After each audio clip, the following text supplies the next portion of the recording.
नमस्कार, मेरा नाम ब्रजेश कुमार है। कार्तिकेय क्लासेस के डिजिटल प्लेटफॉर्म पर आप सभी का एक बार फिर से स्वागत करता हूं। दोस्तों, कल हम लोगों ने क्लास में 1935 के भारत शासन अधिनियम पर विस्तार पूर्वक चर्चा की थी और इसी चर्चा के दौरान हमने 1937 में संपन्न हुए प्रांतीय चुनाव पर भी नजर डाली थी। आप सभी को पता है, द्वितीय विश्व युद्ध शुरू होने के बाद में कांग्रेस जब अपना असंतोष दिखाती है किस तरह से ब्रिटिशर्स यानी अंग्रेजी शासन ने भारतीयों को द्वितीय विश्व युद्ध में शामिल कर दिया, इस पर असंतोष दिखाती है। और फिर 28 महीने के बाद अक्टूबर 1939 में जिन 8 प्रांतों में कांग्रेस का शासन था वहां से इस्तीफा दे देती है। अब इस्तीफा देने के बाद भारत में एक बड़ा संकट उत्पन्न हो जाता है, संवैधानिक संकट, कि अब कैसे संवैधानिक व्यवस्था आगे चले। इन सब चीजों को दूर करने के लिए भारत में उस समय पर जो वायसराय होते हैं, भारत में इस समय जो वायसराय हैं उनका नाम है लॉर्ड लिनलिथगो। लॉर्ड लिनलिथगो अक्टूबर 1939 में कांग्रेस के सामूहिक रूप से त्यागपत्र देने के बाद उत्पन्न संवैधानिक संकट को दूर करने के लिए वायसराय लॉर्ड लिनलिथगो एक प्रस्ताव पेश करते हैं। उस प्रस्ताव को हम लोग अगस्त प्रस्ताव के नाम से जानते हैं। तो आज हम लोग जिस बिंदु पर चर्चा करेंगे उसका नाम है अगस्त प्रस्ताव 1940। अगस्त प्रस्ताव 1940 परीक्षा की दृष्टि से एक महत्वपूर्ण प्रस्ताव है। इन पर कुछ क्वेश्चंस हमसे पूछ लेता है। अगस्त प्रस्ताव कौन लेकर के आया? Lord Linlithgow. कब लेके आए? 8 अगस्त 1940 को। 8 अगस्त 1940 को यह प्रस्ताव लाया जाता है। अब बात करते हैं कि इस प्रस्ताव के अंदर कौन कौन से बिंदु हैं। एक एक पॉइंट पर हम लोग चर्चा करते हैं। लॉर्ड लिनलिथगो इस प्रस्ताव को लेके आते हैं। कब लेके आते हैं? 8 अगस्त 1940 पे।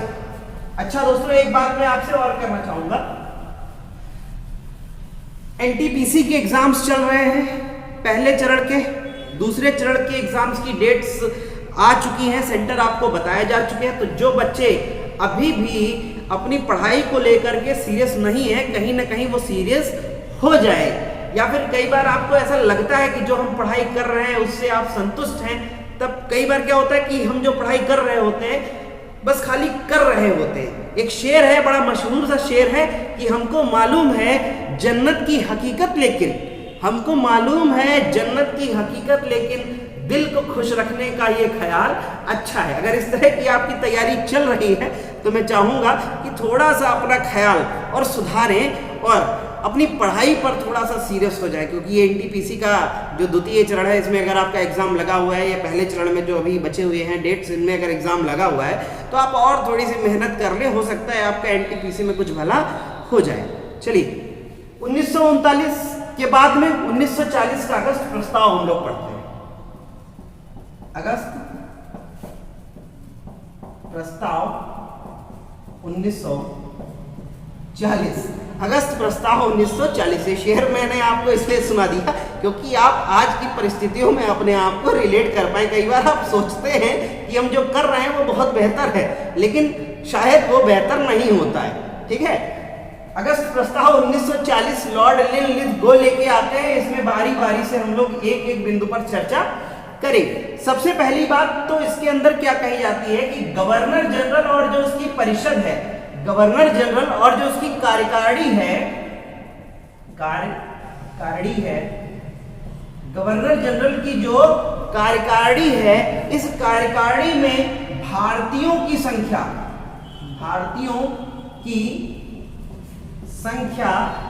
बढ़ाई जाएगी। इस कार्यकारिणी में भारतीयों की संख्या बढ़ाई जाएगी। पहला पॉइंट, गवर्नर जनरल की कार्यकारिणी में भारतीयों की संख्या बढ़ाई जाएगी। दूसरे पॉइंट पर अगर हम चर्चा करें तो अब भारत में एक युद्ध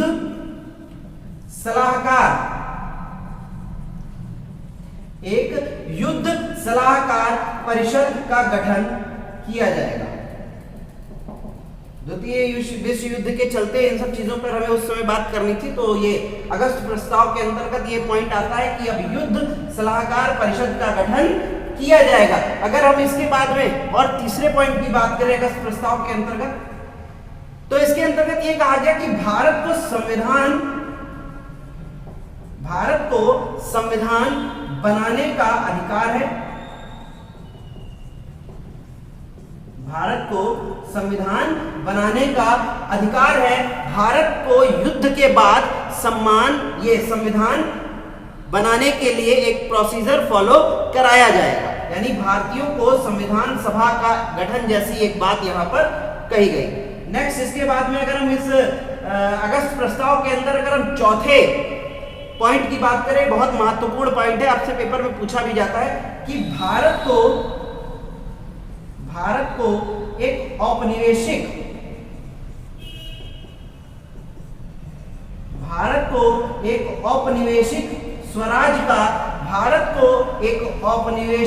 स्वराज का दर्जा दिया जाएगा।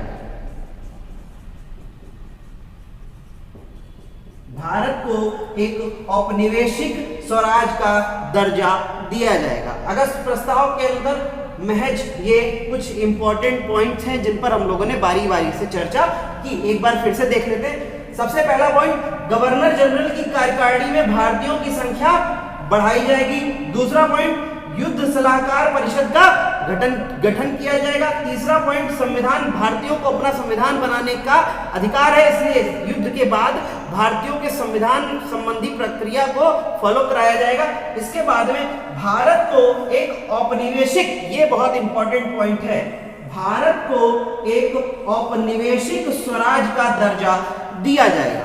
आपसे क्वेश्चन पूछते हैं कि नेहरू रिपोर्ट के अंदर, जो नेहरू रिपोर्ट थी, कल की क्लास में मैंने डिस्कस किया था, अगर आपने कल की क्लास नहीं देखी है तो पिछले वीडियो में जाकर के कल की क्लास जरूर देखें। नेहरू रिपोर्ट में एक महत्वपूर्ण मांग थी औपनिवेशिक स्वराज की, इसको यहां पर पूरा किया गया। कौन से प्रस्ताव में? अगस्त प्रस्ताव 1940। कौन लेके आया? Lord Linlithgow. कौन लेके आया? उस समय का जो वायसराय है, लॉर्ड लिनलिथगो। आप चाहे तो इसका स्क्रीनशॉट ले सकते हैं। चलिए अब आते हैं आगे। अच्छा, एक चीज और बताइए, क्या अगस्त प्रस्ताव 1940 सफल माना गया? इस बात पर भी यहीं पे चर्चा कर लेते हैं।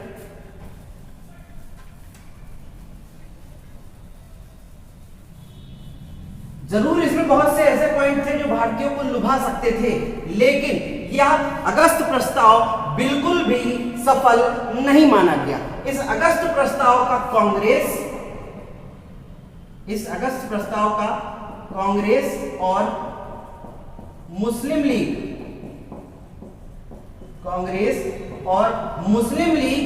दोनों ने विरोध किया। इस अगस्त प्रस्ताव का कांग्रेस और मुस्लिम लीग दोनों ने विरोध किया। क्यों विरोध किया? कांग्रेस का मतलब ये था, इस प्रस्ताव में चाहते थे कि अब हमें स्वतंत्रता या आजादी जैसी हमारी बड़ी मांग मानी जाए। कांग्रेस चाहती थी कि भारत आजाद हो, कुछ ऐसी बात इस प्रस्ताव में आए, लेकिन जो नहीं थी। मुस्लिम लीग क्यों विरोध कर रही थी? इनकी एक प्रमुख मांग थी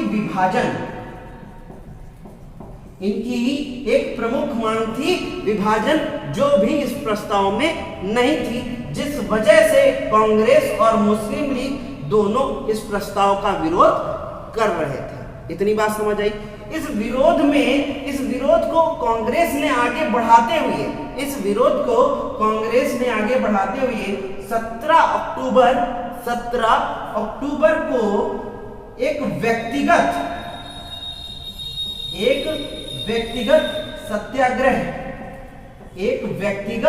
सत्याग्रह शुरू किया, जिसे दिल्ली चलो सत्याग्रह के नाम से भी जाना जाता है। इतनी बात सभी को समझ आ गई। अगस्त प्रस्ताव 1940। ठीक है। अगस्त प्रस्ताव 1940 के बाद में जो अगला विषय, अगला बिंदु जो हमें पढ़ना है वो है क्रिप्स मिशन 1942। क्रिप्स मिशन 1942 पर चर्चा शुरू करते हैं।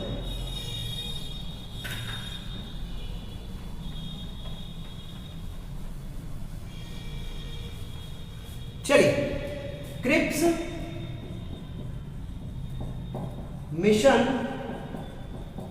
1942, क्रिप्स मिशन 1942। मिशन से याद आया, एक करंट का क्वेश्चन है, अभी हाल ही में किस प्रदेश में शक्ति मिशन बहुत जोर शोर से चलाया जा रहा है, आपको कमेंट करके बताना है। चलिए बात करते हैं क्रिप्स मिशन 1942 की।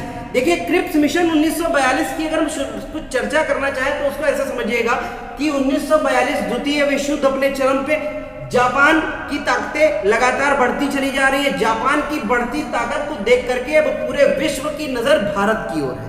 अब ऑस्ट्रेलिया, अमेरिका, चीन, इन सब देशों का दबाव पड़ना शुरू हो गया ब्रिटेन के ऊपर। अब इन सब दबावों को देखते हुए उस समय ब्रिटेन के प्रधानमंत्री थे चर्चिल। ब्रिटेन के प्रधानमंत्री थे चर्चिल। उन्होंने एक मिशन भारत भेजा। उन्होंने स्टैफोर्ड क्रिप्स को भारत भेजा।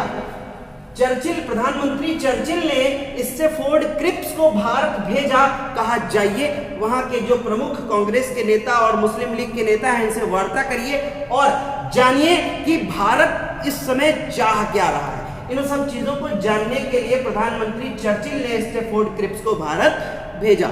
अब स्टैफोर्ड क्रिप्स भारत आते हैं और फिर उसके बाद में क्या चर्चा होती है? इनकी चर्चा होती है पंडित नेहरू के साथ, पंडित जवाहरलाल नेहरू के साथ और मौलाना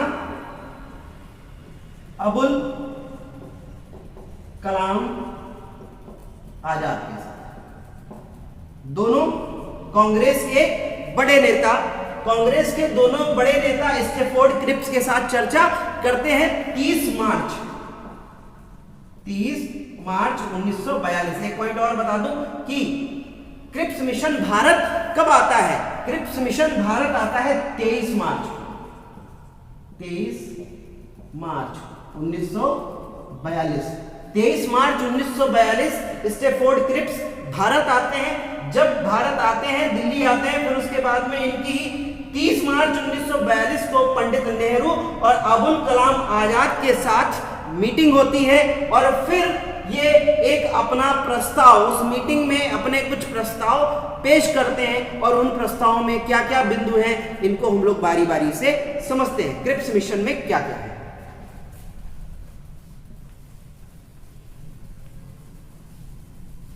सबसे पहली बात तो इन्होंने ये बताई कि युद्ध के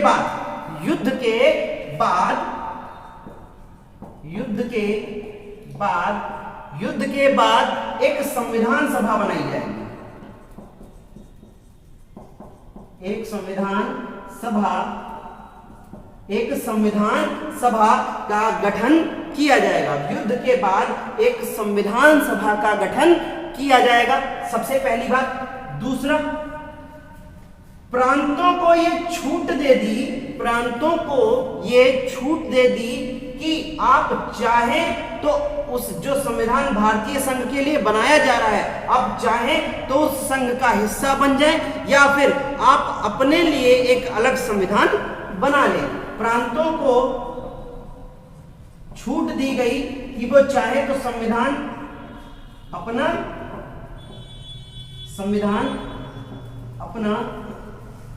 स्वयं बनाए। प्रांतों को यह छूट कि वो चाहे तो अपना संविधान स्वयं बनाए या भारतीय संविधान सभा का हिस्सा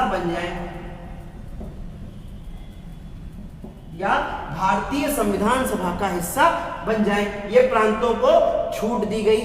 तीसरी बात इस पॉइंट में, इस मिशन के द्वारा जो प्रस्ताव था उसमें क्या कही गई कि मुस्लिम लीग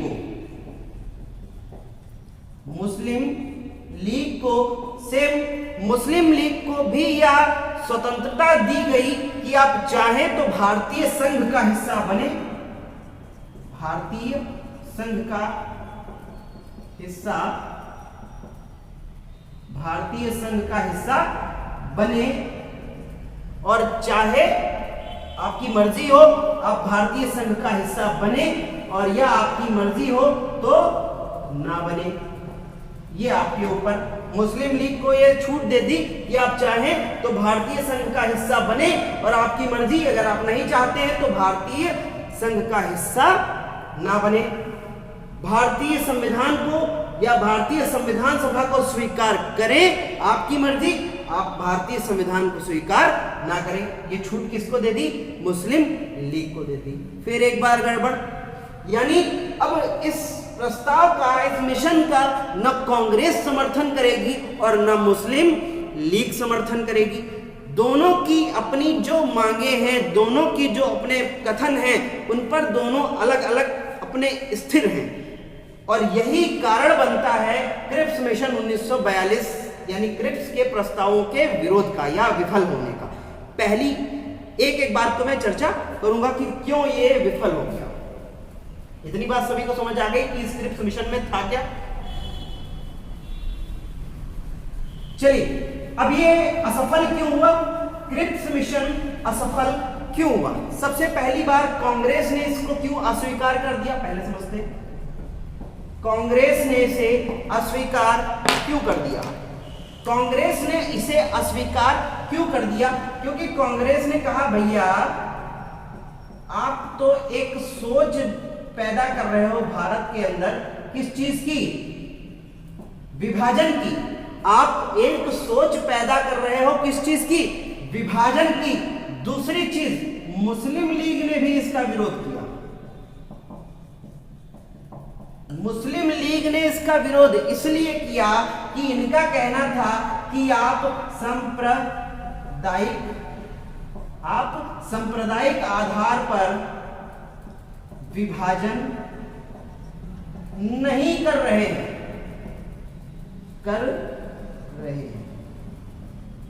इन्होंने कहा कि भैया हम तो मांग रहे थे कि विभाजन इस तरह से किया जाए जिसमें संप्रदाय यानी सांप्रदायिक आधार पर विभाजन किया जाए। आप इस तरह का कोई बिंदु इस पॉइंट या इस मिशन में, इस प्रस्ताव में नहीं लेके आए हो, तो इसलिए मुस्लिम लीग भी विरोध कर रही है और कांग्रेस भी विरोध कर रही है।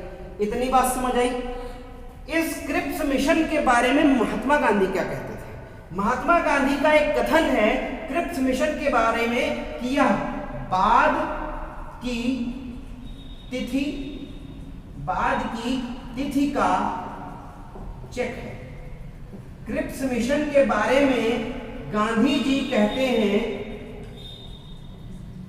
क्रिप्स मिशन के बारे में गांधी जी कहते हैं कि यह बाद की तिथि का चेक है, यानी इस पे इन्होंने भी अपना विरोध दिखाया।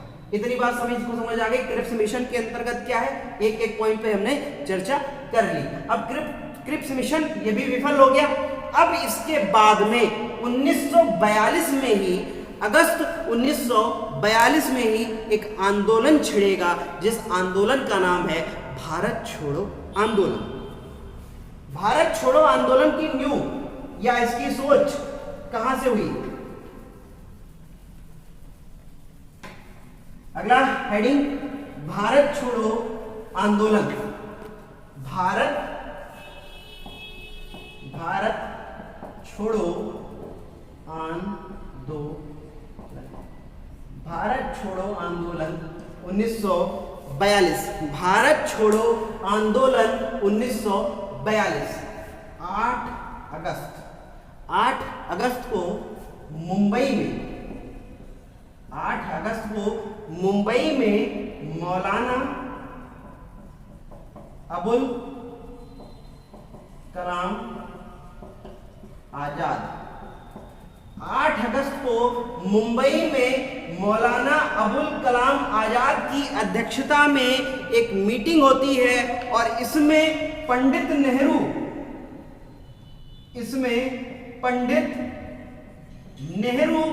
इस मीटिंग में, इस सम्मेलन में पंडित नेहरू एक प्रस्ताव पेश करते हैं, जिस प्रस्ताव का नाम होता है भारत छोड़ो, अंग्रेजों भारत छोड़ो प्रस्ताव, अंग्रेजों भारत छोड़ो प्रस्ताव। और इसी प्रस्ताव को एक्सेप्ट कर लिया जाता है, यहीं पे मंजूरी मिल जाती है। और फिर उसी के बाद में 9 अगस्त 1942 को 9 अगस्त 1942 को भारत छोड़ो आंदोलन, भारत छोड़ो आंदोलन, भारत छोड़ो आंदोलन शुरू होता है। आपसे बहुत पेपर में ये डेट पूछता है कि भारत छोड़ो आंदोलन शुरू कब हुआ। भारत छोड़ो आंदोलन 9 अगस्त 1942 को शुरू हुआ। इसकी डेट याद करना थोड़ा सा कठिन हो सकता है आपके लिए, लेकिन मैं बता रहा हूं आपको। 9 तारीख 8वां महीना, यानी समझिएगा 9 तारीख 8वां महीना 1942, 9/8, ठीक है। आप इस तरह से याद रखिएगा, 9/8, 9 और 8 दोनों चीजें कॉम्बिनेशन में आपको याद रहेगी, यानी 9 अगस्त 1942 को भारत छोड़ो आंदोलन शुरू हुआ। इतनी बात सभी को समझ आ गई।